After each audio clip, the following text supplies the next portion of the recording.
What's up, everyone? We are diving back into the multiverse today for another epic. Which is What If Tamari Joined Naruto and Jiraiya at Their Training Camp, Part 3. You enjoy this story? Make sure to hit that like button and subscribe to the channel for more fanfics like this. Now, let's dive right into the fanfic. Tsunade ced her tongue and groans knowing her student is right. She drops Jiraiya, making the man swing side to side. Yeah, I hear you, Ino. So tell me, Jiraiya, demanded Tsunade, narrowing her eyes. Alright, the reason I hadn't sent you a toad was because one on my spies had informed me of the identity of two members of the Akatsuki. They are Kakuzu from Takigakure and Hidan from Yugakure. From my informant I've found it somehow Kakuzu been around since the time of the Shidaime Hokage Hashirama Senju. I'm not sure how, but I'm positive it be some kind of jutsu, and as for Hidan, all I really know is he is part of some cult that worships Jashin, said Jiraiya. He also needed to tell her about the lab used by Orochimaru during his time in Danzo's Anbu root faction. She understood the look on his eyes that told her he would tell her the rest another time. She understood this. She then smiles at Naruto with pride. Well, you definitely look much stronger, brat. Before I decide to give you the rank of Juninai, and I mean to say those old fossils want to know if you really deserve to gain the rank of Junin, said Tsunade. Those fools Danzo, Homura, and Kaharu wanted Naruto to stay a genin and be protected inside the walls of Konohagakure, but she viciously disagreed with that idea and shut it down with the quickness. I have someone who would be the perfect person to rescue in Sakura, said Tsunade with a smile. Sakura raised an eyebrow at the female Sannin. Really, who? Anko-sensei, Neji, Shikamaru, asked Sakura, naming off the people who could possibly be the person they will face. All good questions, but no. You may as well come in, ordered Tsunade. Instead of the door opens the windows up and the famous copycat ninja Kakashi steps in with a lazy smile. I see you've returned and you have grown, said Kakashi, giving them an eye smile. Both turn and smiles at their sensei. Both were happy to see the lazy man. Naruto is then hit with realization. He then digs into his bag. Oh, yeah. I almost forgot. I got you a present, Kakashi-sensei, grinned Naruto. He snickers at his sensei has become a stuttering mess in bewilderment at the sight of Makeout Paradise. This is the latest in the Ika if he series. After 3 years I haven't read it through. It's not my thing, plus Tamari-chan will kill me if she caught me reading this book, said Naruto. He can still remember when he first used his Y clone henge. Tamari best him up till he was black and blue. Tamari, with her arms crossed under her S, smirks at Naruto with a Y grin on her face. You bet your was I would. Sure, Jiraiya might be a hopeless pervert, but that doesn't mean I want you to be like him, said Tamari. Naruto grins at her with his cheesy smile. Well, it's good to see my perverted teammate didn't turn you into a pervert, Kakashi, said Tsunade, turning to the man who lazily looks at her, who puts away his book and looks at the two with his soul eye. His eye focus on Naruto, then back to Sakura. Even with a glance alone he can tell both of them are far stronger, not only mentally but even physically. This put a smile on his face, but he didn't allow anyone to see such emotion. He is supposed to be their cool Kakashi-sensei. Meet me at our usual training ground. There I will explain how this exercise will proceed. Well, until then, see ya later, my cute students, said Kakashi. With that the man vanished, no doubt wanting to get started reading. It has been 3 years without being able to read the newer issues. Tsunade shook her head at the man. She then mutters about being surrounded by perverts. Third training ground. Naruto and Sakura stand in front of their sensei not far away. Jiraiya, Tsunade, Ino, and Tamari stood from a distance. Tsunade glances at the daughter of Rasa with a raised eyebrow. Shouldn't you be on your way home? Asked Tsunade. She was sure the young blonde Kunoichi not only miss her own village but her brothers too. It's fine, Tsunade-sama. Besides, Naruto-kun can just get me home, said Tamari in a respected tone. Tsunade raised an eyebrow at this. She knew Jiraiya had left out some information. For one, he would only tell the bare minimum of what ninjutsu Naruto is capable. All he ever said was the boy was growing fast and had caught in skills with his other classmates. She also knew he didn't want someone like Danzo, Orochimaru, or the Akatsuki to get their hands on this information, but she trusted the man.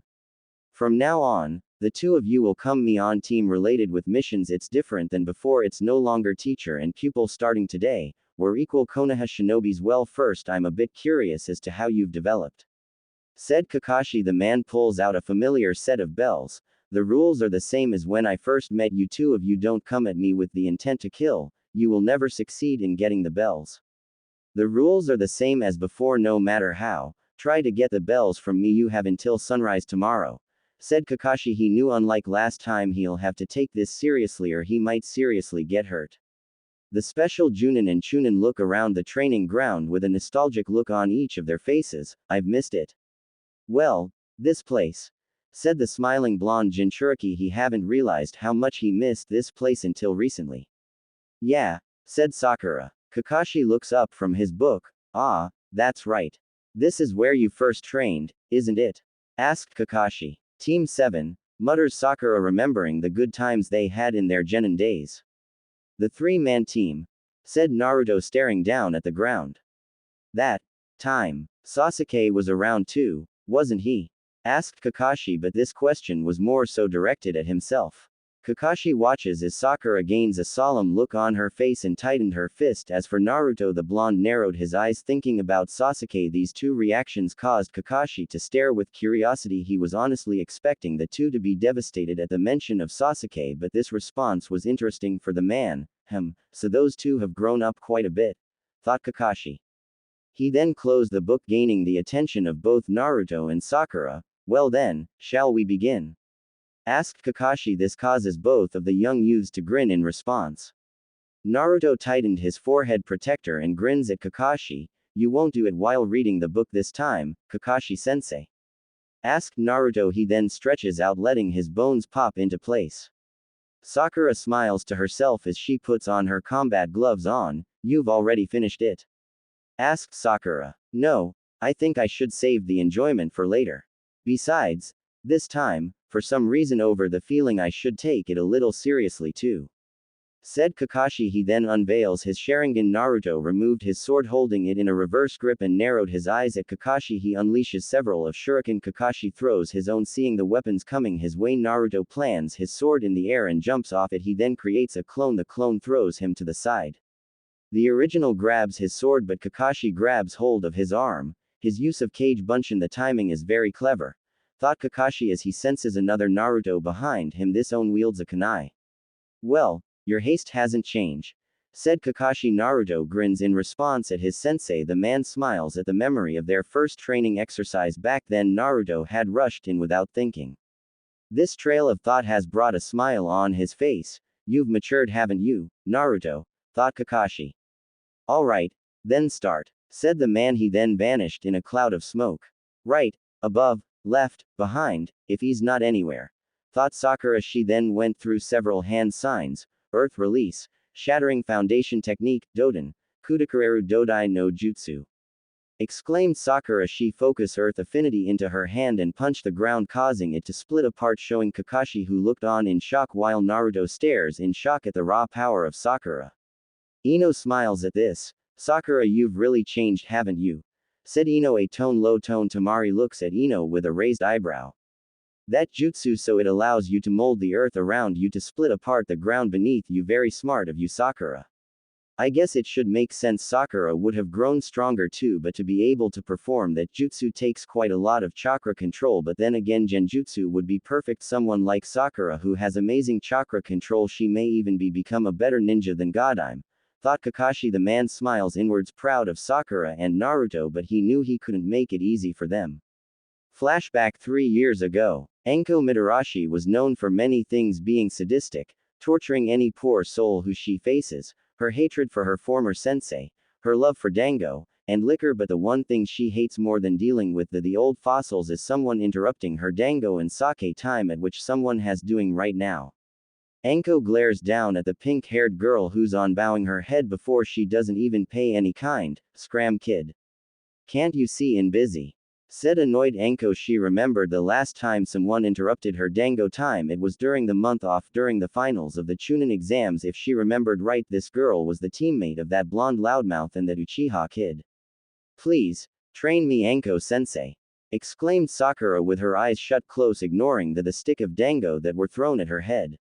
If she remembered right, this woman was a skilled special Junin and someone who was trained by Orochimaru. She knew if she was taken under Enko's wing, she might learn some insight of Orochimaru. Anko has been one of the few Junin who watched the preliminaries of Chunin exams. If asked any of them which fight was the worst, it was the fight between Sakura and Ino. It was clear neither of the two had in real interest in being a kunoichi. Sure, both had potential to be phenomenal ninjas, but that hidden potential was being wasted when they were chasing after Sasuke to kunoichi like Anko, Kurenai, and Yugao. They were a mockery of kunoichi and everything they stood for. Unfortunately, there have been other fangirls they've known who died within a week of leaving the village for a mission. I saw you and the Yamanaka brats fight. I'm actually surprised you two even made this war, no doubt thanks to your teammates, said Anko. She then smiles as the warm liquor went down her throat, feeling her stomach with that warmth. Sakura looks down, remembering how useless she was during the Bell test, Wave mission, Konoha Crush, and in the Forest of Death. And the only reason that fight was even a draw was because of that loudmouth friend of yours. Hell, at least with Blondie she actually has some training under her belt. You on the other hand have none, said Anko in a casual tone, but the tone of her voice has anything but casual and fun. With each word that came from the snake mistress of Konoha had struck a chord. I know that. You don't think I know that. I know the only reason why I've even come this far is because of Kakashi-sensei, Sasuke-kun, and Naruto. I know the one who's really been dragging Team 7 down is me. They're always having to protect me. And I couldn't do anything to stop Sasuke-kun. I just stood there screaming, doing nothing. I'm tired of being weak. I don't want to be a burden anymore. I want to be able to support my team and village. Sasuke-kun is gone training with Orochimaru and Naruto is off with Jiraiya-sama. Even Kakashi-sensei went off to train some more. But I don't go be left behind, please. Anko, train me. I promise I won't complain or backtalk, pleaded Sakura. Anko hums to herself. She lazily looks over at Sakura. You won't complain, We'll see about that. Well, this gives me the chance to rest a new jutsu I'm working on, says Anko. This caused Sakura to shiver in fear at the look in Anko's eyes. She had that look Naruto has right before he hardcore pranks. Flashback. And Kakashi's eyes glance between the blonde and pinknet. He then takes on a deep breath and sighs, knowing he's definitely not going to be able to read his book anytime soon. Okay, test 1. Ninjutsu, said Kakashi. The man goes through the hands of snake, ram, monkey, boar, horse, and tiger. Fire release. Great fireball technique, Kaden. Gokaku no Jutsu, exclaimed Kakashi. He takes a deep breath and released a very large fireball. Naruto narrows his eyes. He goes, claps his hands together. Kakashi misses the grin that was on his face. Water release. High pressured impact, Sweden, Kotsu, exclaimed Naruto. This technique allows the user to create a spiral of water on both hands of the user and fires it with great speed. Kakashi's eyes become wide in shock. Sweden. He knows Sweden, thought Kakashi. He watches as the two techniques and come together, creating a fog of mist. Suddenly the fog is clear up by Naruto. Kakashi watches as a small gust of wind is being held in the palm of his Naruto's hands. Naruto then summons a 4-point pinwheel demon windmill shuriken. The giant shuriken is 2 times bigger than a regular size one. Kakashi stares at Naruto with a cautious look. The giant shuriken is coated with wind chakra. He then tosses it towards the ground, but just as it is a few inches from the ground it begins to float, shocking everyone excluding Jiraiya and Temari, who are just smirking to themselves. Wind release. Cycle hawk technique, futon. Saikuruhoku no jutsu, said Naruto. He jumps on the windmill. They stare in shock as Naruto flies above them. Sakura stares in amazement at her teammate. You can fly, exclaimed a shocked Sakura. I've never seen such a jutsu before. What kind of training did you and Jiraiya-sama do? Wondered Kakashi. With his Sharingan he can see the giant windmill shuriken is covered in a wind affinity. He's never seen a wind jutsu like this before. Naruto looks at Sakura with a wide grin. You can thank Temari-chan for this technique. You see, I wanted to learn how to use my wind affinity to fly like Temari-chan, so she helped me develop this technique. I channel my wind chakra through the windmill, allowing me to control it. Think of this technique like an advanced version of the chakra control exercise, but instead of balancing on top of water I'm balancing on air, explained Naruto. This technique also requires a lot of chakra and stamina. Luckily Naruto has both. I guess I better not hold back, Rock might seriously get hurt. Naruto, Sakura, you two have grown. I'm sorry for not being there when you two needed me, thought Kakashi. The famous copycat ninja goes over 100 different hand signs with lightning fast hand movements. Both Naruto and Sakura prepare themselves for the jutsu. Water release. Water dragon bullet technique, Sweden. Suiryuden no jutsu. Exclaimed Kakashi. A dragon is formed from water. Its yellow eyes glares down at the blonde and pink-haired duo. The dragon roars in anger and charges at Naruto. Naruto narrows his eyes at the water dragon. He flies at the water dragon. He jumps in midair and makes his windmill spin sideways. Naruto then focuses the heel of his feet balancing on the spinning windmill shuriken, wind release cycle hawk, eclipsing night technique, futon saikuruhoku, nishoku yuru no jutsu. Exclaimed Naruto. He then kicks the spinning windmill shuriken. The wind surrounding the windmill shuriken increased in size, becoming a giant wind buzz saw. It cuts through the water dragon, causing it to burst into sparkles of water droplets. Sakura goes through a various set of hand signs. She focuses her chakra into her hand. Learning from Tsunade had allowed her to use Tsunade's massive strength, and with combination of an earth affinity increases the power even further. Earth release. Cherry blossom impact technique, Doden. Sakura Inpakudo no Jutsu.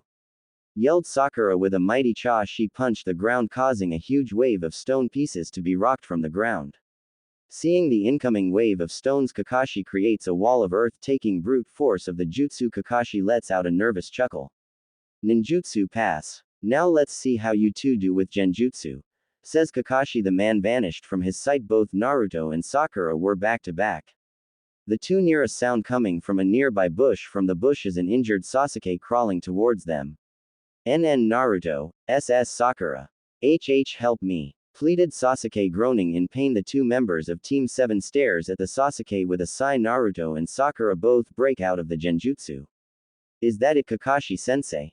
Joked Naruto with a large grin on his face. One of his disadvantages was genjutsu, so Jiraiya and the Toads train him to learn how to detect and release genjutsu. Thanks to his control and massive amounts of chakra made it impossible for him to ever be able to cast genjutsu. We won't fall for a trick like that, Kakashi-sensei, exclaimed Sakura. She then uses the rabbit, dog, cat, ox, boar, and clone hand signs, illusion technique, serpent gaze song, genjutsu, Jagan no Yuta.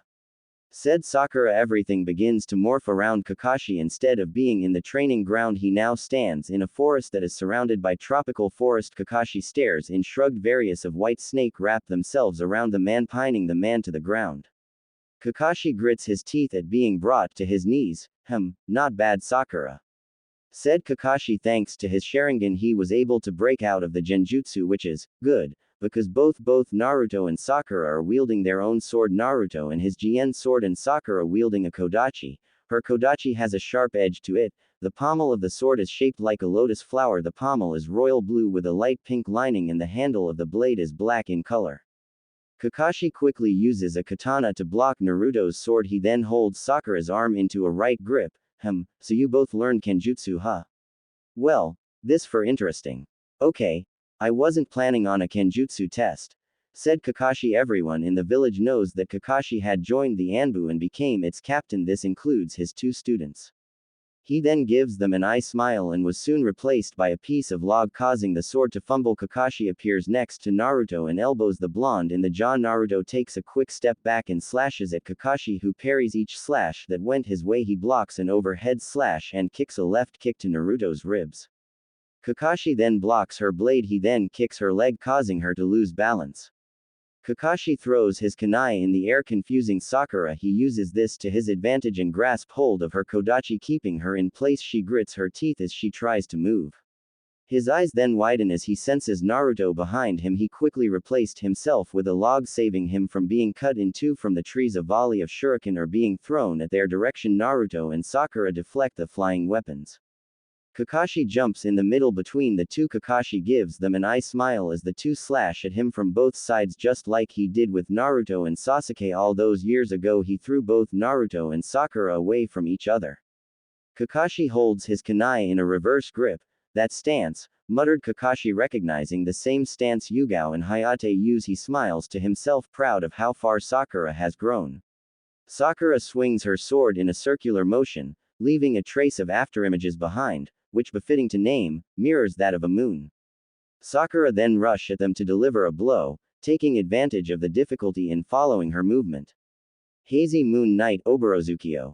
Said Sakura. Unfortunately, she was dealing with Kakashi. Someone how has the speed to keep up with her. The two of them trade blows with Sakura on the defense. She follows up with a side slash and sends a roundhouse kick to the side, pushing him back a few feet away. He then puffed out of existence in a cloud when Naruto stabs him through the gut. The blonde is forced to jump away from the exploding tags. Naruto narrows his eyes and performs a 360 overhand slash, forcing Kakashi to back away. He then covered his kunai with his lightning affinity. His kunai slashes with Naruto's blade, which is coated in wind chakra.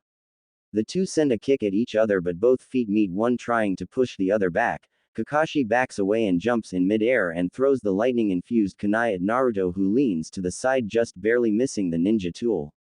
Kakashi creates a single clone. Both of them throw their own volley of shuriken. Kakashi and his clone covered the shuriken with fire and lightning affinity. Naruto grips his sword with a one-hand reversed grip, Uzumaki sword technique, Whirlpool's velocity, Uzumaki Kenjutsu, Tokui ten Sokudo Sodo. Exclaimed Naruto. Suddenly Naruto's image changes into his mother Kushina Uzumaki. He watches in shock as Naruto unleashes fast vertical horizontal sword slashes by slashing sword down in reverse motion and flipping his sword straight. This causes the unorthodox way of this technique had cut the shuriken to ribbons.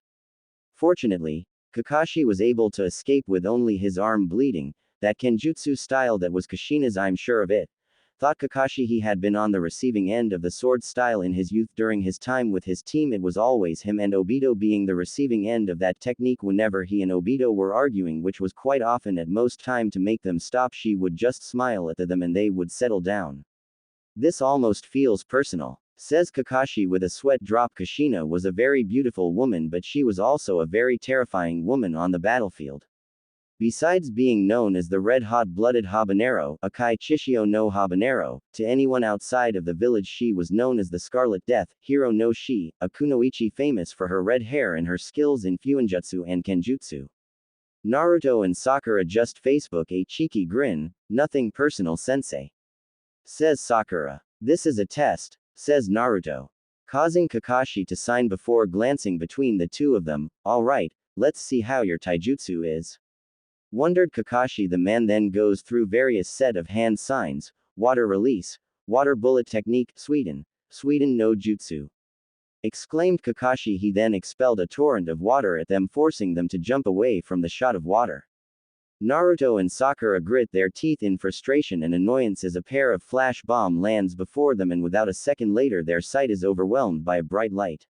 As their sight came back to them, both Sakura and Naruto find themselves alone in the training ground. I knew this would tough, but I guess that's what you expect from copycat Kakashi. And he can counter whichever jutsu we throw at him, said Sakura with a frustrated look.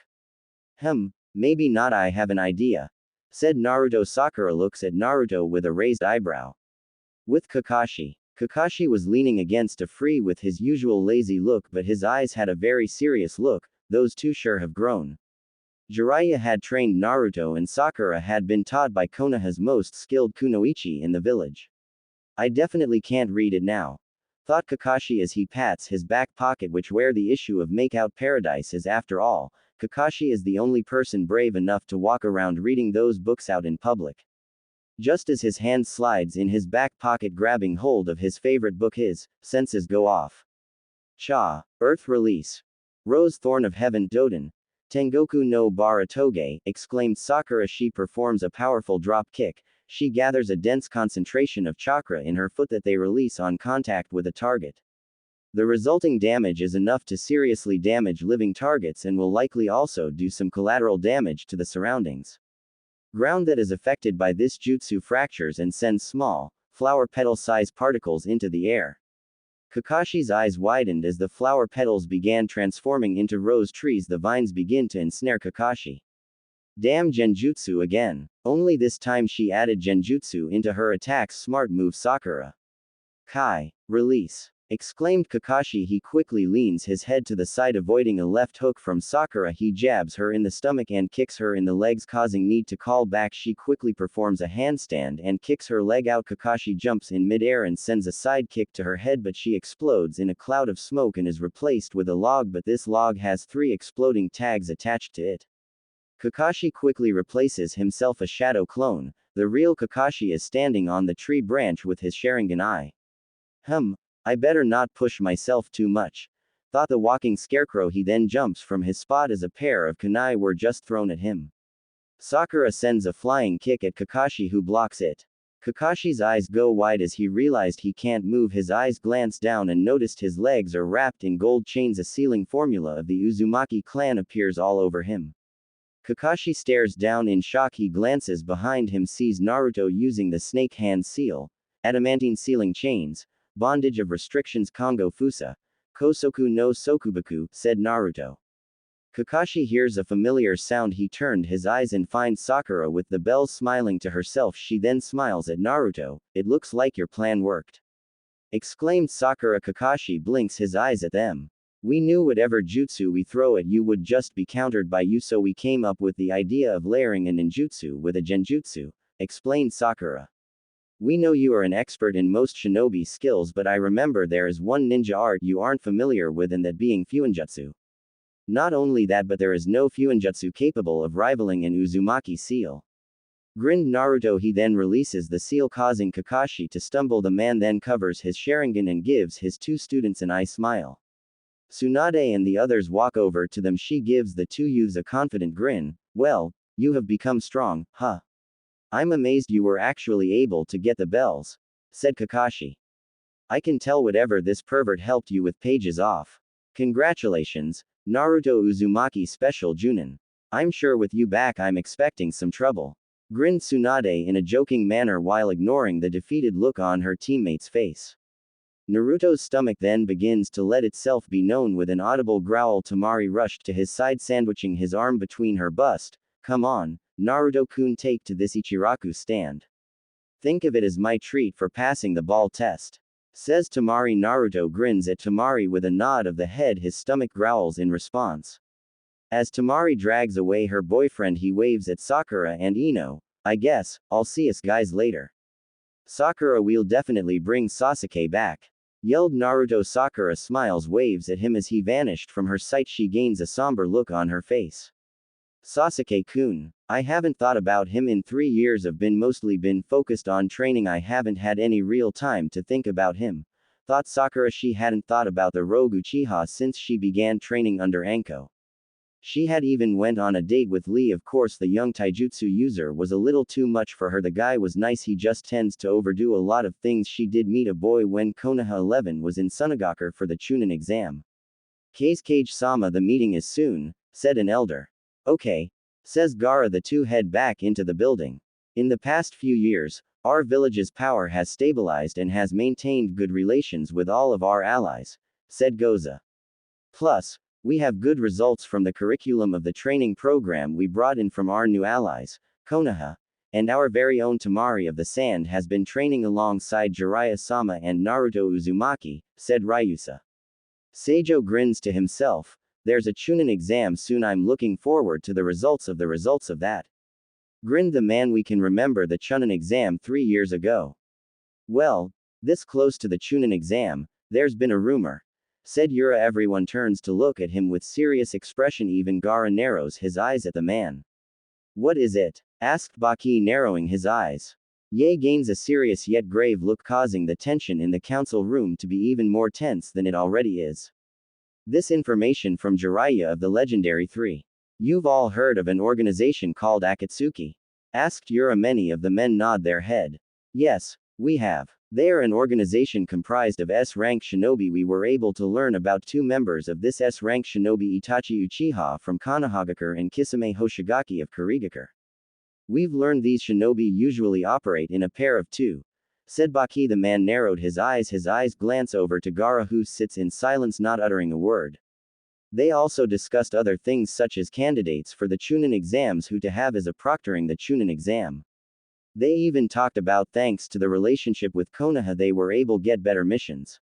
Well, this is the end of the meeting, said Baki. Hearing this, many of the council members left the room, either heading back room or to continue on with their duties. Yura was walking with Seijo, the grin never leaving elder's face. I'm glad I could advise the superiors. I've worked for the past 4 years, and furthermore, the source of the information was Jiraiya-sama. I had to make a decision quickly.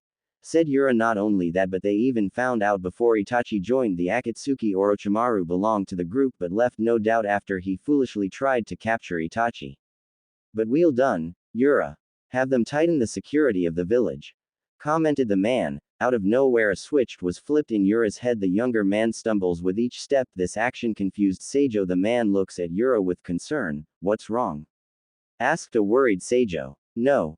It's nothing. It's just lack of sleep. Groaned Yura. Just a moment ago the young man felt fine, but without any warning his head feels like it will cave in on itself.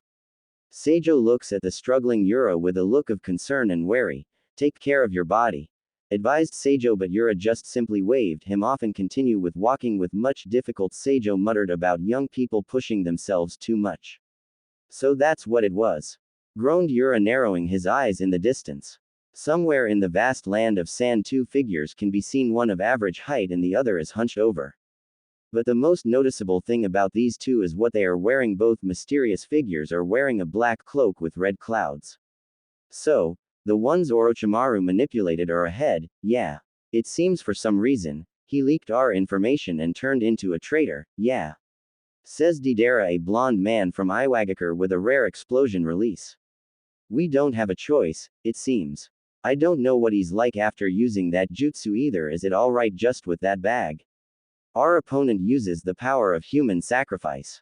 Warned Sasori, the strongest puppet master Sunagakure has ever produced. The young man grins to himself. My jutsus are all artistic, so, I came up with my favorite number 18, yeah, because our opponent is the one tails, yeah. Said Deidara just as he removed his hand from his claw pouch, the mouth on his palm up the clay. What's that? Wondered a shinobi, his eyes narrowed seeing the two Akatsuki members. That's lol, is like red clouds on black cloak. Thought the man. He narrowed his eyes as he senses someone behind him. He turns and sees Yura. Captain Yura! Exclaimed the shocked man. Don't worry, it'll be over soon. Said Yura. As the puppeteer and embalm expert wait outside the walls of Sunagakure. The walls begin to open. It reveals Yura standing alone with his dead comrades laying on the ground with the walls covered in blood. Well done, you remembered me? Asked Sasori, staring at the man with a blank look on his face. Yura bows down before the two rogue shinobi, neither paying much mind to the bowing man or the bloody carnage. Yes sir. Of course, Sasori-sama. Exclaimed the man. Alright, if you'd forgotten, I might have had used my jutsu, yeah. Exclaimed Deidara with his natural grin on his face. Since your memories have returned, you are my faithful servant, says Sasori in a tone void of any real emotion. The mouth on one of the hands begins to chew. Alright, then here we go. Says Deidara. The hand spits out a piece of clay. He closes his hand. When he opens his hand, the clay turned into a bird. He then turns to his partner. Sasori, your husband should watch too, yeah. Joked Deidara. He throws the claw bird in the air and performs a hand seal. It is then engulfed in a huge mass of cloud. We will attack the village from above. How is it? This artistic modeling, yeah. Says Deidara, grinning at Sasori. I can't wait. Said Sasori. As the blonde man takes to the sky, one-tail Shukaku's power of human sacrifice, Gaara of the desert, yeah. Well then, what kind of person is he? Wondered Deidara. From the information they had on him, he was an unstable Jinchuriki prone to kill anyone but has change. Deidara grins down as he uses his camera eye to take pictures. 1, 2, 3. There are 3 sky guards, yeah. However, this village's artistic design isn't too shabby. It's definitely worth ruining it, yeah. I guess I'll make a sneak attack here. Says Deidara. He digs into his pouch and pulls out 3 small clay spiders. He then throws down each spider. Each spider quickly attached themselves to their target. As hard as they tried, they won't come off. With a simple hand sign, they explode, killing their targets. Deidara grins at his work. The clay bird flies down to the cage tower. Deidara quickly hops off and lands with a grin. Infiltration successful. Grinned Deidara. As he looks up, he sees Gaara staring down at him with his cold eyes. From the corner of his eye, he sees sand heading his way. He quickly jumps off the building and jumps onto his bird. Gaara sends out his sand and jumps on it. Hey, the Jinchuriki is useful, isn't it? Thought Deidara as he watches the flying cage. However, you knew it was me, yeah. Exclaimed Deidara. In this desert, no like that bird exist. said Gaara staring at him with a cold look.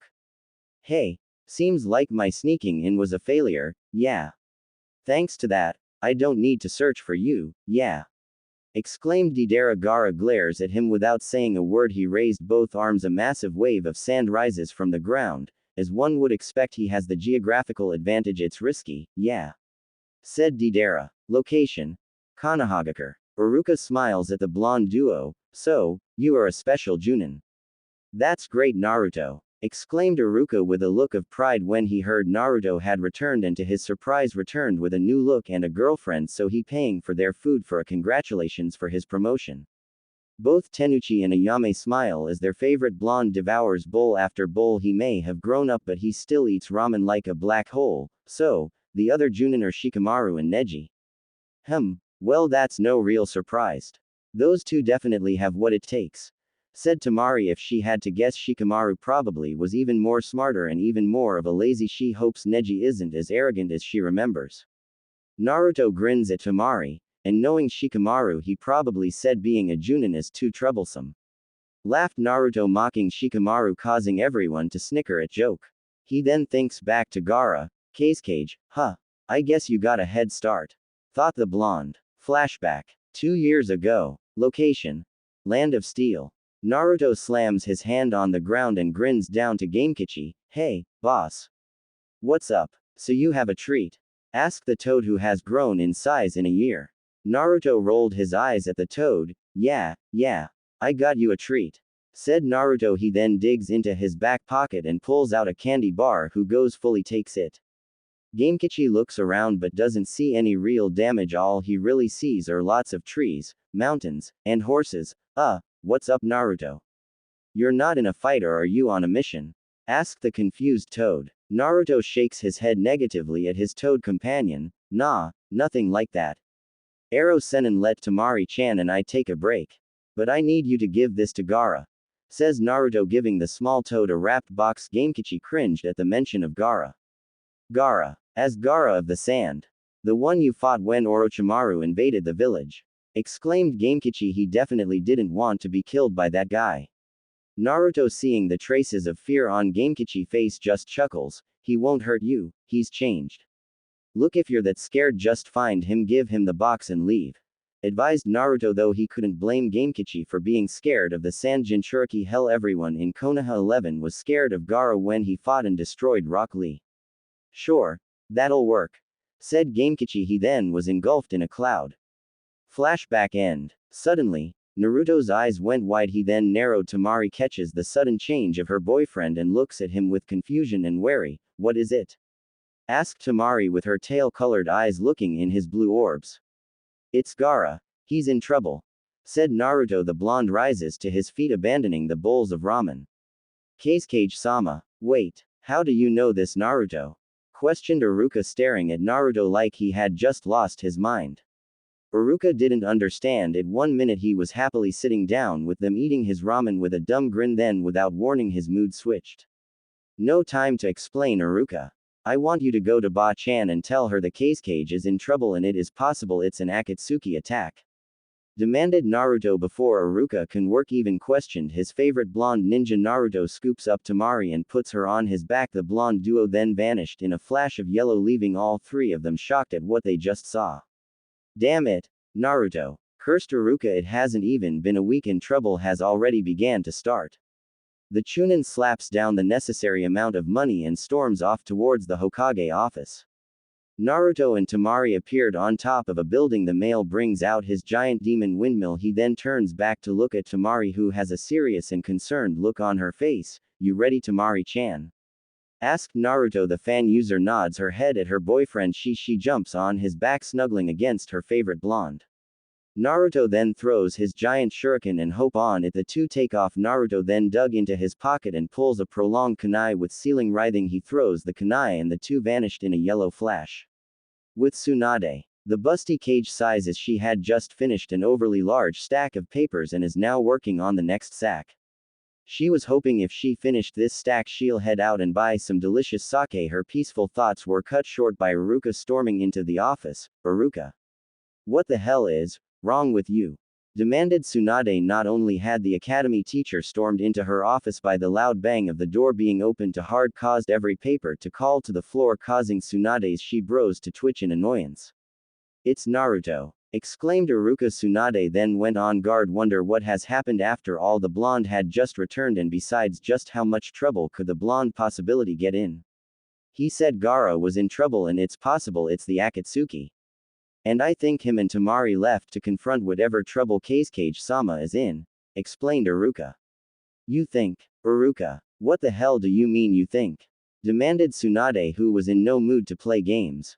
He vanished. They vanished in a flash of light, said Iruka. Tsunade nearly fell back at what Iruka had just said. She only knew one jutsu by that description. She then jumped to her feet. Shizune.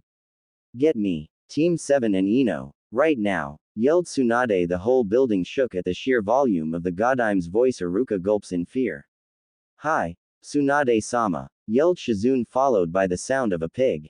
Location: Sunagaku. Gaara vs Deidara. Three swan-like clay birds fly at Gaara. The Jinchuriki of the one-tail simply forms the sand around him to form a sphere made out of sand unknown to Deidara. Nexus being spied on by one of Gaara's sand eyes. It's like the eggshell protects the inner contents, says Deidara with a smirk, but the smirk has been on his face during the whole fight, but to be able to guard against all that is totally impressive. Yeah, thought Deidara. His eyes went wide as he's soon surrounded by a giant mass of sand. This is bad, yeah, commented Deidara. His bird flies them out while Deidara was barely able to escape from being crushed to dust. His clay figure wasn't so lucky. Just as Deidara begins to start free falling, his arm is caught by sand, shocking Deidara. Gaara holds his hand in familiar motion, one that everyone in Sunagaku knows of. Sand binding coffin, Sabaku Q, said Gaara. Just like many others, once the sand has a hold of you, it crushed you. Seeing no other option, Deidara creates an owl and flies off, abandoning his now severed right arm. You're good, yeah, commented the man. His hand digs into his clay pouch once again. Oh my. I've only got a little bit of clay left. Just enough for one more attack. I see the sand that he used to crush my hand and sand that he protects with is different from the normal desert sand that he brings up in terms of speed and power, so that means that he's always walking around with a set amount of sand in his gourd. So, in other words, only that sand is specially made sand made from a ton of chakra all gathered up, thought Deidara. And so, that's where we get that ultimate defense of sand as well as sand to attack in an instant. So in that case, that hole in the sand right there is the result of him crushing my hand. All I have left of explosives is number 18 in this homing bird, yeah, thought Deidara. He holds his clay to create a small figurine. From looking at the shape, we can assume that Kazekage-sama's opponent is probably a member of the Akatsuki organization, said Baki. The man still can't help but feel unsettled. Sure, Gaara has advantage in this fight, but Deidara doesn't even seem alarmed at the loss of a limb. It's just as I thought, said Kankuro, glaring at the clay figure. The puppeteer tightens his fist, not liking his younger brother is risking his life to stop Deidara while all he can do is just watch. Hurry, prepare for battle. We're going to back up the Kazekage medical team, set a barrier and guide the civilians in there, ordered Baki. The bald man didn't like how dragged out this fight was. In most cases, Gaara would have already killed the enemy by now, but it's clear this man is obviously a cut above the rest. Behind Baki and Kankuro, a small group of medical ninjas dropped down, each of them kneeling before the man. Sir, exclaimed a medic nin. Kankuro, says Baki. What is it? Asked Kankuro, looking at Baki with a look on confusion. His sensei looks at him with a serious and grave look. Consider the idea of Gaara going crazy again in your head, as well as a scenario when Shukaku comes out too, warned Baki. Kankuro scoffs at the very notion. That won't happen. Gaara won't harm the people of the village, said the confident. He remembers talking to his younger brother and Gaara's desire to be needed and forge bonds just like Naruto. Deidara's figurine is covered in a thick cloud. Once the cloud of smoke vanished, the figurine is far much larger than his previous clay creations. That's it. I'm going to destroy this town, yeah.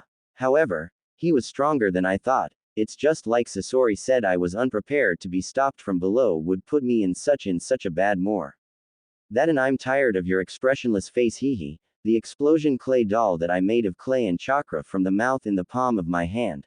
said Deidara with a twisted look of enjoyment as large clay bomb drops to ground. He takes you in, watching the shocked and horrified expression from shinobi and civilian alike. From all the things I can make, my specialty number 18 has my highest level chakra, C3, put into it. Its exploding strength is my greatest artistic achievement. Thought Deidara. Everyone could only stare in fear at the massive bomb. What the hell is that?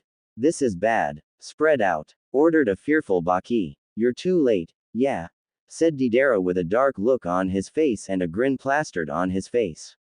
But just before he can use the hand seal to detonate the bomb, that comes in contact with a large sealing formula that appeared just below the bomb. Everyone watches, including Deidara and Gaara, who stare in utter shock. The clay then vanished, confusing many of the others. Fortunately for Deidara and Gaara, they see bomb suddenly appeared outside of the border of Sunagakure. When the blast comes off, a huge sandstorm hits the people of Sunagakure. The force of the blast had nearly knocked many of the people to the ground. The others covered themselves from the powerful blasts of wind.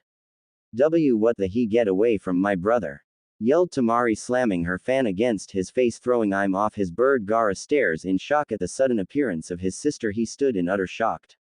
Well, that was close, said Naruto, shocking Gaara, who just suddenly appeared on a nearby roof. He watches as the two blondes fly up to him. The blonde Konohagakure shinobi looks at Gaara with concern. Are you alright? Wondered Naruto, but his eyes never left Deidara. So, that's Deidara the mad bomber. If he's here, then his partner must be around, thought Naruto. I'm alright, he's been causing me trouble, said Gaara. His eyes then glances at the kunai he had thrown at a roof, then glances back at Naruto. He then turns to his sister but kept his focus on Deidara. So that's the Jinchuriki's sister Tamari of the sand. Unlike the Kazekage, she doesn't use sand but wind. No doubt she's talent in that area, thought Deidara. He then turns his attention towards Naruto. The man then begins to grin ear to ear. Ah. Now it makes sense. No wonder you were made a Jinchuriki, 9 tails. I can't believe I didn't realize sooner you are the Yondaime's legacy, grinned Deidara. He also couldn't believe he had both the 1 tails and 9 tails were standing in front of him. Naruto crossed his arms and narrowed his eyes at Deidara. So, and what about it? Do you want to kill me?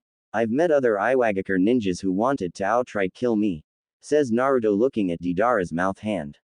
Deidara simply shook his head negatively while keeping a playful grin on his face. Nah, whether you're the Yondaime's son doesn't matter. I don't care who the yellow flash killed, that has nothing to do me.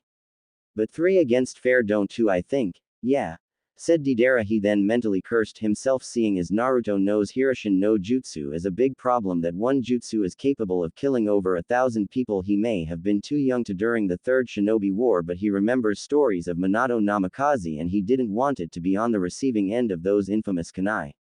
Tamari scoffed at the man with a scowl on her face. Fair? You speak of fair when you attack my village, threatened my brother and attempted to destroy my village. You don't get to speak of fairness, you Akatsuki trash, snarled Tamari, glaring daggers at Deidara, a grin that has never left his face. Damn, this isn't good. I wasn't expecting the 9 tails to suddenly be here. Not only that, but I don't have enough clay and plan to capture the 1 tails, thought Deidara. He wasn't sure if he was going make out alive, but if he does make out alive, he was definitely going to take Sasori's advice. The man then grins wider as a clay bird flies by Gaara. Just as the creature explodes, a flash of light can be seen. As the cloud from the explosion blows away into the wind, they see the sand sphere crumbling apart, revealing no one inside, confusing everyone except Naruto and Tamari. The blonde then looks down at a building where Gaara was teleported. The red-haired Kazekage looked confused at what just happened. What this must be Naruto's doing, thought Gaara. He watches as Deidara tries to escape. This causes Gaara to narrow his eyes. He raised his hand and bullets of sand are launched at him. The bird manages to dodge the various volley of sand. Tamari takes out a pair of her miniature fan. Oh no, you don't. Wind release. Dance of blades, futon. Fujin no mai, exclaimed Tamari with her fan. She creates a wind gust that morphs as it travels through the air into a plethora of crescent-shaped blades that pierces through the clay bird, causing it to be sliced to pieces. Naruto flies towards the falling Deidara. He quickly extends his left hand out. Golden chakra chains are formed and quickly wrap themselves around the male. Naruto then removed his sword and placed it on his neck. Deidara slowly turns head. Don't even bother trying to escape. These chains can hold a biju. I doubt they'll have a problem holding you now. I have a question, where is your partner? Demanded Naruto, but Deidara doesn't say a word. Instead the man just grins. Naruto ced his tongue in annoyance. If this guy anything like Deidara, he must be somewhere else, thought Naruto. He then turned towards Kankuro. Kankuro, go after the other member, he must be outside the village, ordered Naruto. Kankuro looks at his brother who just nods his head. Right, Tamari, I'm going on ahead, yelled Kankuro, taking off. Gaara turns to Baki and his men, who each bowed at their cage. Send out a pursuit team to follow Kankuro immediately. And send an urgent message to Konoha about this situation. This is an emergency, said Gaara in a flat tone. Roger. Cage-sama, exclaimed the men as each of them runs after Kankuro. Gaara floats in the air next to Naruto and glares at the man who endangered his village. Sasori watches as Naruto and Gaara surround the contained Deidara. I told that fool he should have prepared himself. Then again, I wasn't expecting the nine tails to suddenly appear, thought Sasori. What's this? Exclaimed Kankuro, looking at the bloodied bodies of his comrades. The young Junin growled in anger. The young youth continues to run and sees the hunched over Sasori. Wait. Where do you think you're going? Demanded Kankuro, glaring at the man who just stares back with a look of emotionless look. You think I'll let you walk out of here? Growled Kankuro. He then tosses 3 scrolls to the ground. Each explode in a puff of smoke. As the wind blows away the smoke, it reveals his 3 puppets: Crow, Salamander, and Black Ant. Like hell, I'll let you go, snarled Kankuro. With his chakra strings he commands Crow to attack Sasori, but the man catches the puppet with his mechanical scorpion-like tail. Since I don't like waiting or making people, I'll end this quickly, said Sasori in a cold tone void of any emotion. Location: Konohagakure. Sakura and Ino glance at each in confusion. The atmosphere in the room was so cold and tense, and the serious and angry look of Tsunade was only making things worse. Sakura really hoped Naruto and Kakashi would arrive already. She had to admit it was weird Naruto wasn't here yet. He never mess a chance code a mission. Kakashi entered the room and quickly put away his book. Seeing that Tsunade looked quite angry. I have just been informed, Gaara, the Godime cage could possibly be taken by the Akatsuki. But there is something else. Naruto Uzumaki along with Tamari of the Sand have recently left the village to stop the Akatsuki, said Tsunade. She watches as the look of shock and horror on her student's face, and Kakashi narrowing his eye. Your mission is simple. Go to Sunagakure and provide Naruto backup, find out the situation, and relay it to Konoha, ordered Tsunade. Each member nods their head. The only thing that ran in their mind was what danger Naruto got himself in. Location: Sunagakure. Kankuro pants heavily and wipes away sweat from his forehead. Damn it, says Kankuro as his puppets lay around him destroyed. Your plan was good, it's just not good enough against me. Your puppet's whole poison preparation mechanism is worthy of praise, said Sasori. Why, this is the first time my puppet's preparation has been read into so deeply, thought a furious Kankuro. Ahaha, you have a strange look on your face. Why were your preparations known? It's because the one that created your puppet dolls, Crow, Black Ant, and Salamander, was none other than me, said Sasori, shocking the young puppeteer. A cute youngster like you being my opponent, it was the most fun battle I've had in a long time, says the man. Kankuro's eyes stare in shock. So wait, you're the one they called the Puppet Army's genius model creator, Sasori from the Red Sands, right? Asked a fearful Kankuro. He heard of this man among puppeteers. The man was the strongest puppet master Sunagakure has produced. For my name to be known all the way down to a kid like you is an honor, says Sasori. You left the sand over 20 years ago, why? Asked Kankuro. What good is it for a person about to die, to ask that? Questioned Sasori in deadly tone. Don't count me out yet, growled Kankuro. The young puppeteer growls in anger and fear. Damn it.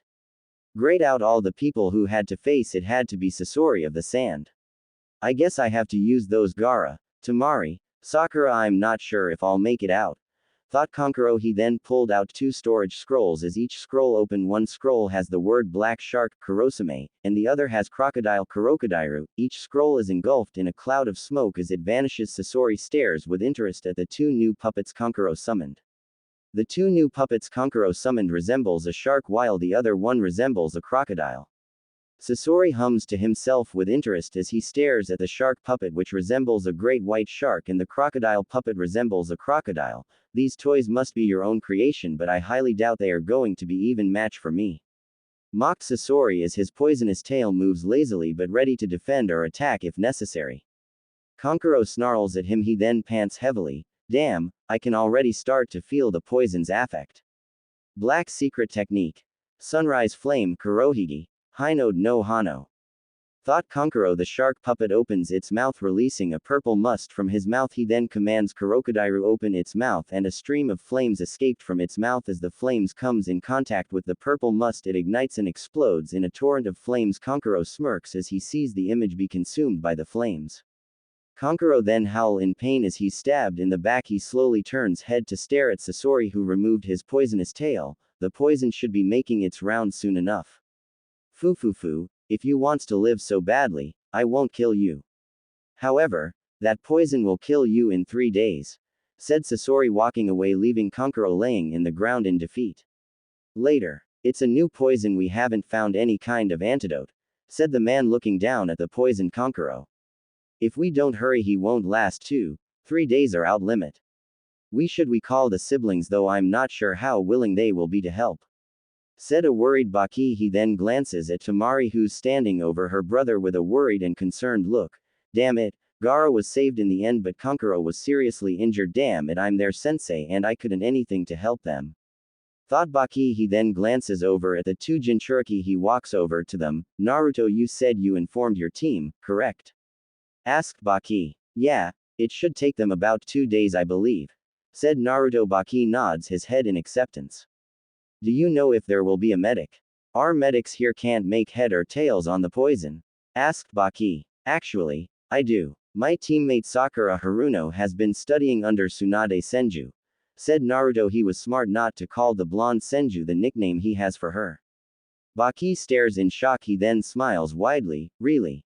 A student of Godime, that's great, exclaimed Baki. Maybe this can turn around. He was also thankful for Naruto. Not only was their leader safe, but they even had Deidara captured. The man was held captive, was surrounded by Anbu. He also has suspension seal on him, and 2 Naruto clones watching over Deidara. Sometime later, Team Kakashi with the addition of Ino Yamanaka enters the hospital room. Well, Sakura runs into the room. Kankuro-kun, exclaimed Sakura. Just was the other occupants turned towards the pink net, Chio's attention was on Kakashi's face, which had set something off in her head. She stares at Kakashi as if she saw a ghost. The white fang of Konoha, exclaimed Chio. She moves with incredible speed for someone her age, but Kakashi looks at the elderly woman in shock and confusion. Before she can even land a bit on her, a kunai lands in front of her and Naruto flashes in front of her. He catches her fist and kicks her back a few feet back. What are you doing attacking Kakashi-sensei? This isn't the white fang, exclaimed Naruto. She's probably as old as the old man, but there sure was a lot of power behind the punch, thought Naruto, glaring at elderly woman. She glares at Kakashi, not even paying any kind what the blonde shinobi even said. I remember that time, that white fang of Konoha, my son's enemy. I will get my revenge for him today, declares Chio in a hardened tone. Naruto picks up the Hiroshin kunai and holds it in a reverse grip. Ah, no, I'm not, exclaimed Kakashi. There's no use in arguing, exclaimed Chio, but before she could charge at him once again, her brother steps in the way, halting her actions, confusing her. Sister, take a good look. There's a strong resemblance, but he isn't the white fang of Konoha, said Ebizo. Chio stares blankly with her eyebrow twitching. After a minute of awkward silence, everyone waits for her to respond. She then begins to laugh it off. No waaaaaay. I was just pretending to be stupid. Yahaha, laughed Chio. Everyone sighs at this while Kakashi breathed in a breath of relief that the old woman seemed to have finally calmed down. Ino and Sakura turned towards the other Sunagaku shinobi. More importantly, Kankuro needs to be treated quickly, exclaimed Ino. Gaara nods his head. Please, continue, says Gaara in a solemn tone, but they see the red-haired youth is just as worried for his elder brother as Temari was. The 2 siblings were also angry at the man for putting their brother on death's door. Ino then begins working on retracting the poison from Kankuro. She smiles at this. Got it. I don't think there's any news to worry about his life anymore. I've directly removed the poison, said Ino, wiping the sweat from her forehead. Tamari released a breath of relief. Sakura then turned towards Chio. Now Ino and I have to make an antidote for the little bit of poison in his body. We can't relax yet. Please gather what I say, said Sakura. Chio glances at the two female kunoichi. I too remind me of that slug woman that two girls like you would come, says Chio. She also hadn't expect to have so many young Konohagakure shinobi to help. Ino and Sakura smile while Chio stares at the two in silence. Even Naruto was surprised how much the two former fangirls have grown. Yes, it's because Tsunade-sama is our master. And Tsunade-sama said that the two of us should come here, says the smiling Ino. The platinum blonde glances at Sakura, who was holding Kankuro's hand. Sister, time really is slowly flowing by, said Ebizo. The elderly members smile at the close friendship between the sand and leaf. Ino, do you think Sakura can handle this on your own? There's something Gaara and I need you for, said Naruto, confusing Ino, but with a quick glance from Sakura, who nods at her best friend, simply follows after her blonde as he walks over to the cage. Ino turns to Gaara with a look of confusion on her face. Cage-sama, what exactly do you need of me? Asked Ino in personally tone, which impressed Naruto. She definitely wasn't the same loud and bossy gossip girl she once was. Then again, it has been 3 years since he last saw the platinum blonde. Gaara's eyes glances back at his slumbering brother, who is holding hands with the pinknet, who has a small smile on her face. Gaara then turns back to the student of Tsunade. We have a prisoner we need you to extract information from, said Gaara in a cool tone. Ino looks at him with caution. You guys captured the other Akatsuki member? Asked Ino. Neither Naruto or Gaara showed any expression, just a neutral one. The look was natural for Gaara since he began to change. The young Kage has always been in control over his own emotions, but to see Naruto so composed was amazing itself. His name is Deidara, the Mad Bomber, said Gaara. Even though Deidara was as young as his sister, the man was incredibly strong. Even in his homeland where he has maximum advantage, he was pushed to his limits. He rather not think about what if Naruto and Tamari hadn't have appeared when they did. The youngest Kage then leads the two Konohagakure ninjas to the holding cell. Ino turns to look at Naruto with a curious and cautious gaze. Naruto catches Ino looking at him and raised his eyebrow in confusion. Naruto, I have no how exactly did you and Tamari get here so fast? Asked Ino to her. Naruto and Tamari getting to Sunagakure in under a few others made no sense to her. She knew Naruto had a way to travel by air, but they still shouldn't have gotten here fast. She knew was the most unpredictable shinobi, but evil still, there had to be some explanation. Since, I'm sure Kakashi-sensei or Ba-chan will eventually tell you, I might as well tell you.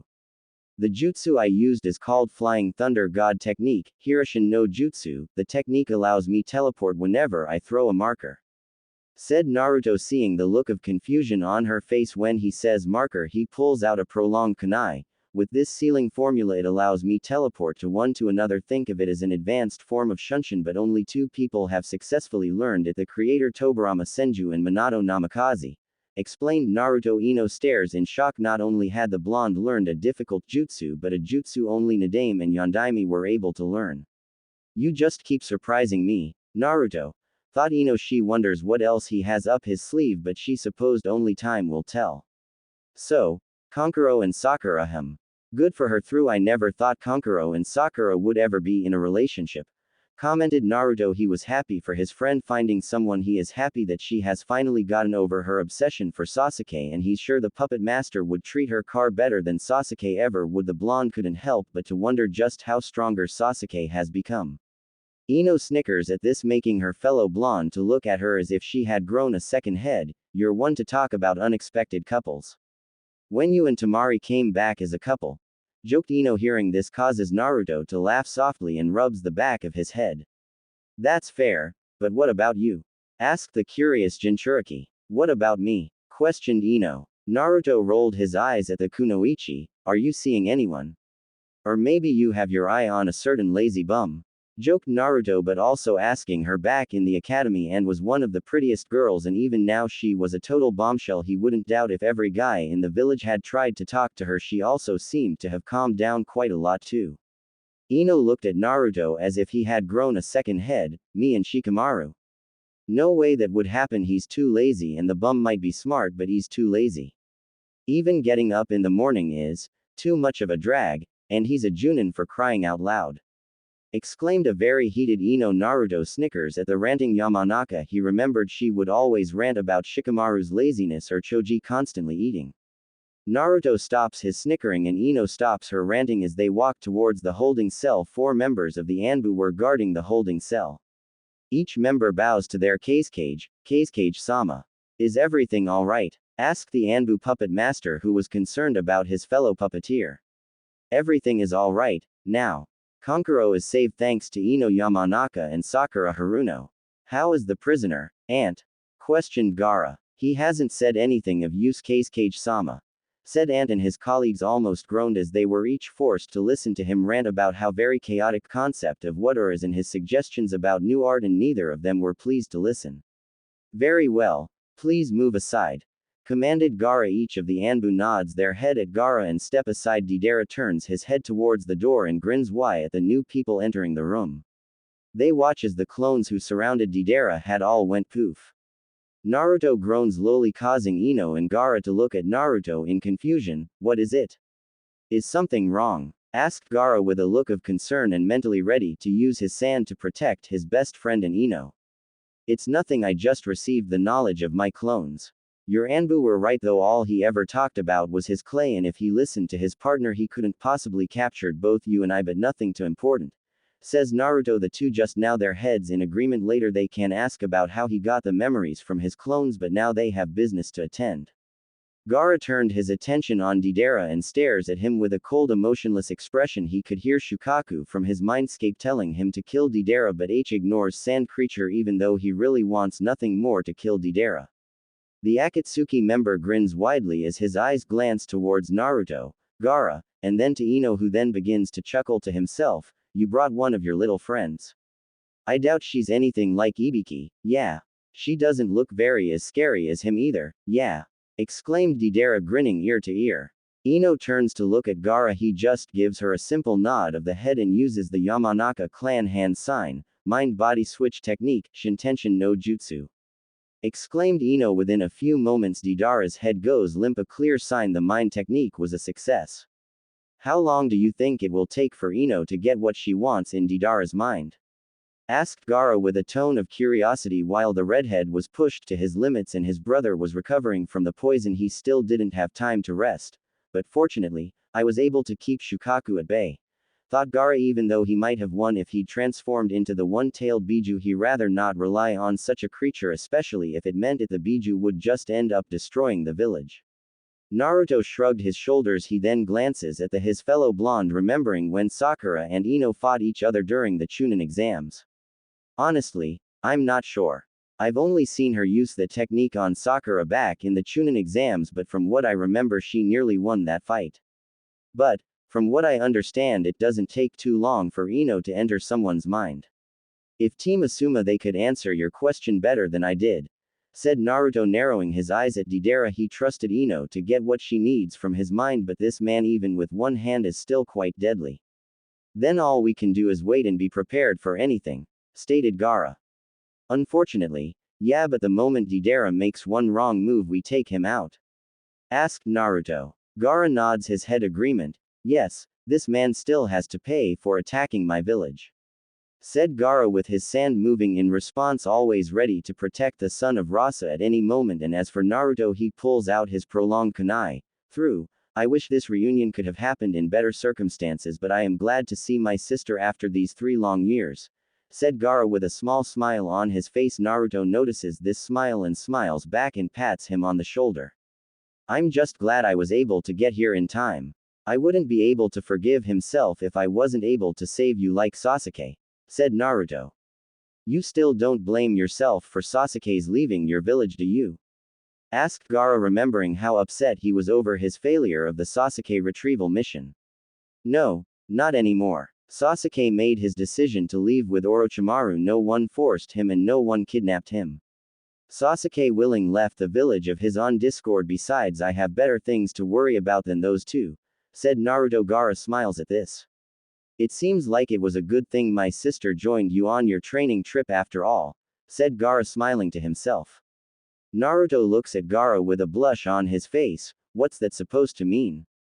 exclaimed Naruto with an overly dramatic expression looking like a deer caught in a headlights. Nothing, she's just been a positive influence and I can say the same with Tamari. I never did thank you for protecting my sister these past 3 years when myself and Kankuro were unable to, says the cage. Naruto then gives Gaara his infamous grins, there's no need to thank me, we're friends after all. And I would always be there to protect Tamari-chan, she's someone I considered precious.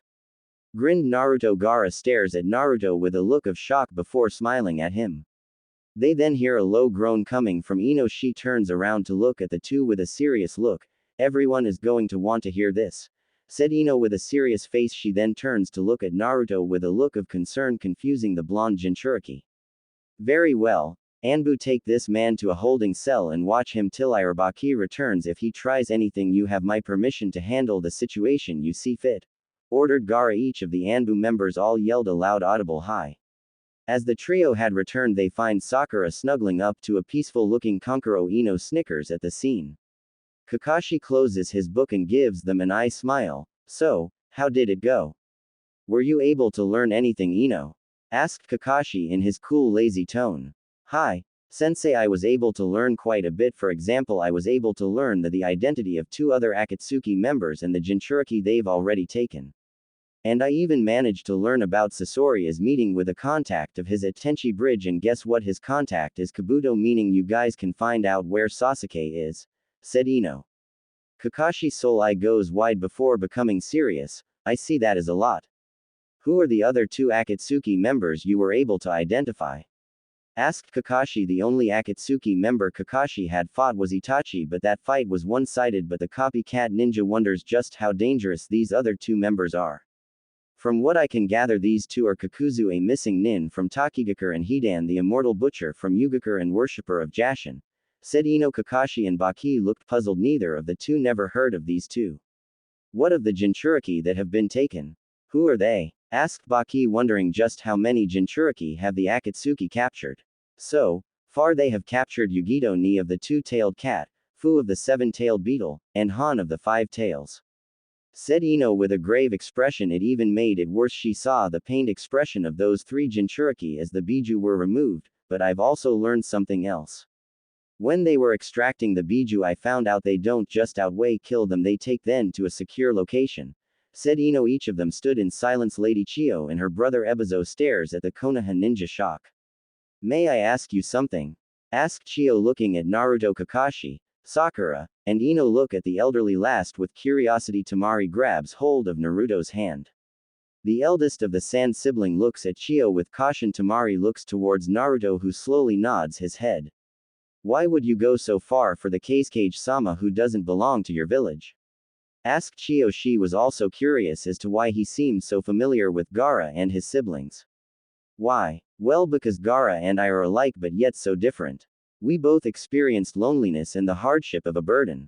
But he's also my friend and I refuse to allow the Akatsuki to attack one of my friends, said Naruto. Chiyo stares at the blonde in amazement. Her eyes then went wide as she sees Naruto's figure be replaced by Minato Namikaze, the son of the Yellow Flash, being trained by the son of the White Fang.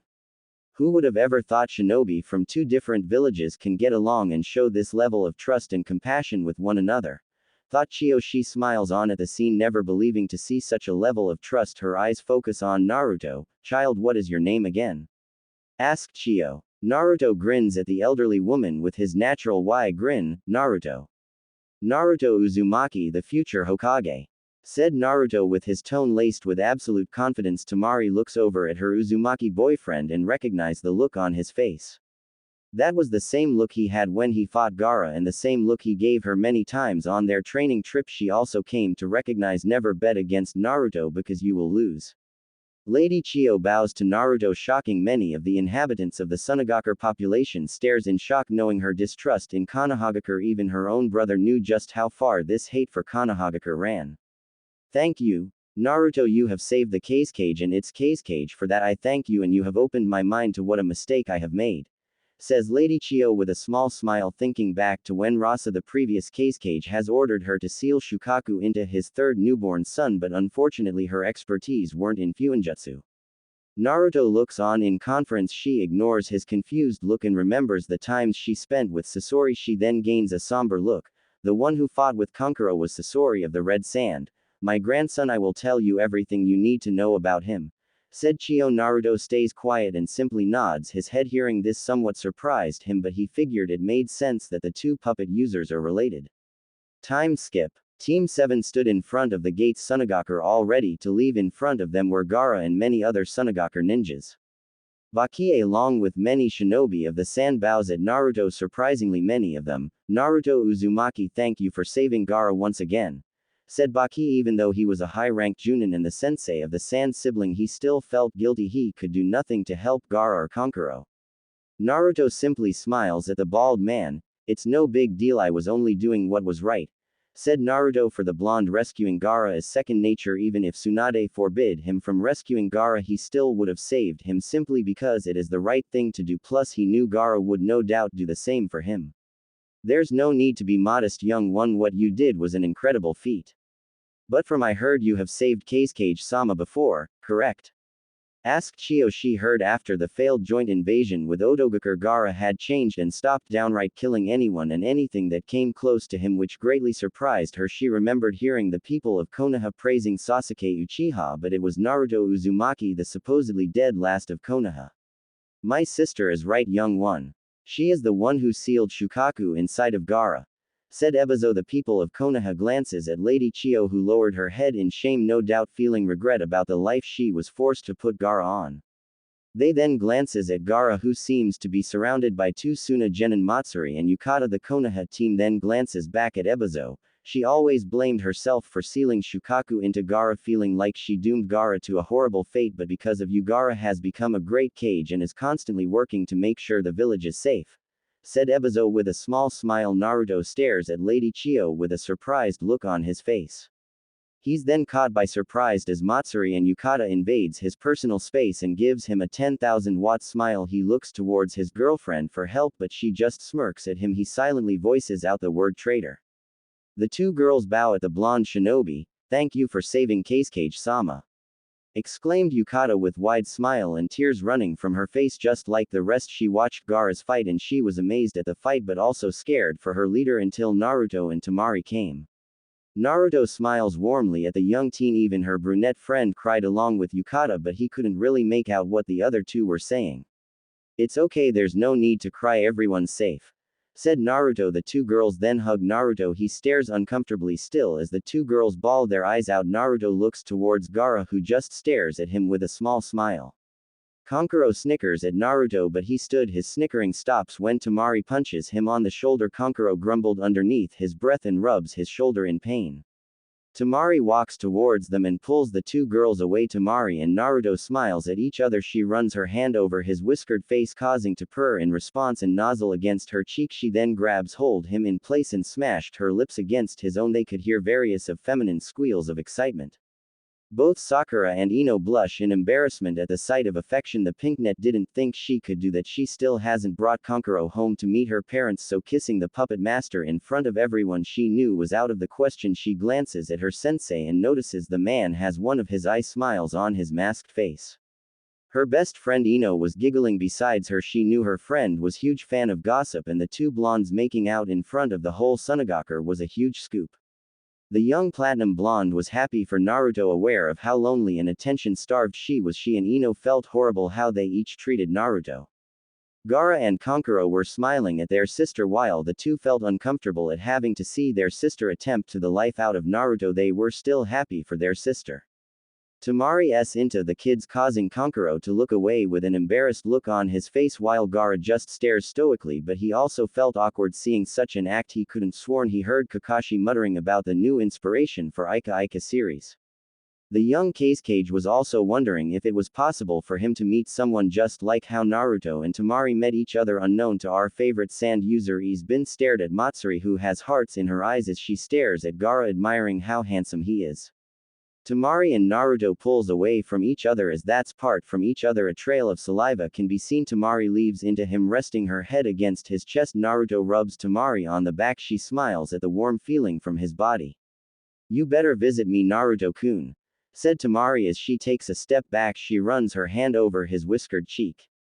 Naruto closes his eyes and leans into her hand and smiles warmly, not one of his infamous idiotic grin but an actual smile filled with content at the physical touch. He opens his eyes cerulean blue staring into real. Of course, Tamari-chan, all you have to do is throw that kunai and I'll be here in a flash, said Naruto, making Tamari blush at his words. Kakashi smiles at this. The scene before him reminded him of something he would see often with his sensei and Kushina. Even the words reminded him of the words Minato once gave Kushina after he finished mastering the Hiroshin no Jutsu. The man gains a small eye. Small. Ah, look at that, my cute student has his first girlfriend. You really the most unpredictable ninja, joked Kakashi. Naruto pulls away from Tamari and glares at his sensei. Damn it. Kakashi-sensei, you ruined our moment, exclaimed an embarrassed Naruto. Tamari was also glaring at the man. He then feels a hand on his shoulder. He turns his head and sees Gaara smiling at him. Naruto smiles back at Gaara. The two shake hands. Everyone cheers for Naruto and Gaara. The blonde glances at the people and wonders, will the people of his own village act like this? Thank you, Naruto. It was good to see even though circumstances were less than desirable, said Gaara. Well, he'd rather have his reunion with his best friend and elder sister to much peaceful, but he is glad to see the two of them. I knew you'd return even stronger, but this wasn't expected. It seems like you keep surprising me and everyone else, said Gaara. He learned firsthand not to underestimate. Naruto gives Gaara a smirk, who just smiles back at the confident grin. It helps to keep you on your toes. Though how about next time I visit it be more pleasant and we can even spar? Asked Naruto. He was happy everyone was okay. It was also a good sign no dead, and at least Sunagakure has Deidara in custody. Gaara smiles warmly at the thought of having his best friend here again and testing each other, and obviously without trying to kill each other. The two Jinchuriki ignores the loud female screams going from the female population. Tamari rolls her eyes at the scene and but smirks at his popular her little brother has become. Naruto, if you ever want to drop by, just know Sunagakure will always be open to you, my friend, said Gaara. Naruto grins at the redhead. The two shake hands, both promising to be there for each other. Time skip. Konohagakure, Hokage office. Can we trust it? What if it is a trap? With Orochimaru as bait, Akatsuki could be lying in wait for you at the Tenchi Bridge. Questioned Tsunade. Looking at the two youths, she was also worried that the Akatsuki would take revenge on Naruto for stopping Deidara from kidnapping Gaara. While Sakura looks at Tsunade with nervous look, her teammate stares Tsunade down with a brave face. If it is a trap, we'll handle it. Ero Sennin has taught me how to handle the Akatsuki and Orochimaru. After all, wasn't that the purpose of my training trip, to prepare myself for the Akatsuki and Orochimaru? Questioned Naruto. The only Akatsuki members he saw himself struggling with would be Itachi and Kisame. Tsunade lets out a sigh and looks at her young ninjas with a solemn look on her face. You say you'll handle it, but you're still one man down and Ino can't join your team since she's already part Team Asuma. I guess I'll have to form a new team, especially with the chance there being a trap waiting for you, said Tsunade. Even with Naruto, Sakura, and Kakashi, they'll still be against two powerful S-rank shinobi, or worst case scenario Orochimaru and Akatsuki team up to get rid of Naruto. Tsunade-sama, exclaimed a worried Shizune. What? Asked Tsunade with a raised eyebrow, looking at her worried apprentice. In that case, you should send a different team to investigate. Even if we send Sakura and Kakashi like you said, you must leave Naruto-kun out, pleaded Shizune, looking at the young boy with worried. Sure, he came back and was successful in mission, but she still saw the boy as a little brother. Tsunade looked away with a faraway look. Sakura, in the other hand, looked nervous, unsure what to say. As for the blonde, he's just looked at the Ravenet woman with a stoic face. He understood her worry, but he knew he was capable of this.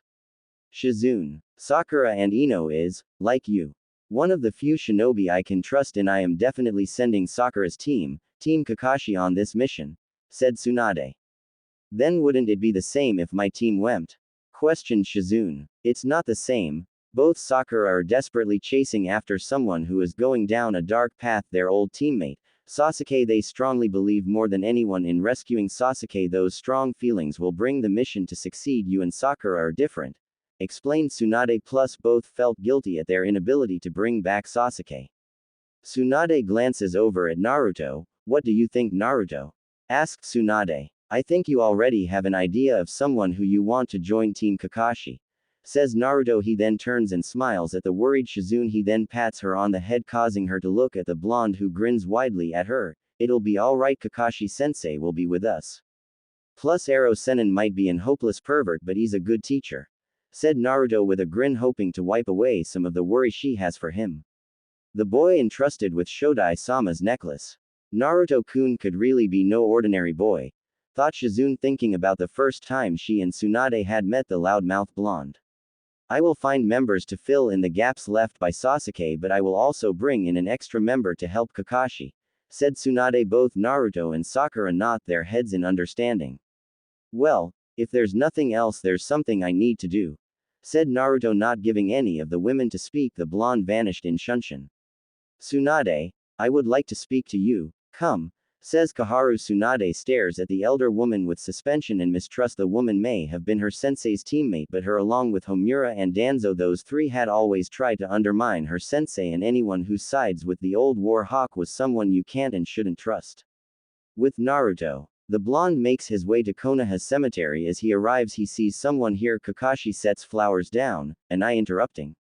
Asked Naruto. He was aware of Kakashi losing many people during the Third War. He was honestly surprised his sensei never have into his hatred like Orochimaru and Sasuke. He watches as his sensei shook his head negatively. No, I'm done just catching up. Would you like to sit with me? Asked Kakashi in his usual cool tone. The blonde doesn't say anything. He just sits down next to his sensei. He stares down at the slab of stone, sees the names of his parents along with the names of Rin Noharu.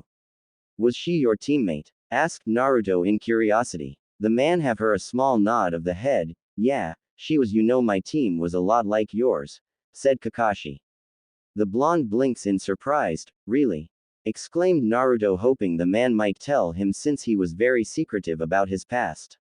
The man mentally chuckles at Naruto's face. Yes, back then I was the prodigy of my class while my teammate was like you, a dead last, said Kakashi. The blonde grumbles about stupid academy, causing Kakashi to laugh. His name was Obito Uchiha, said Kakashi. Naruto stares at his sensei in shock. And Uchiha, who was a dead last? That was something he wasn't expecting.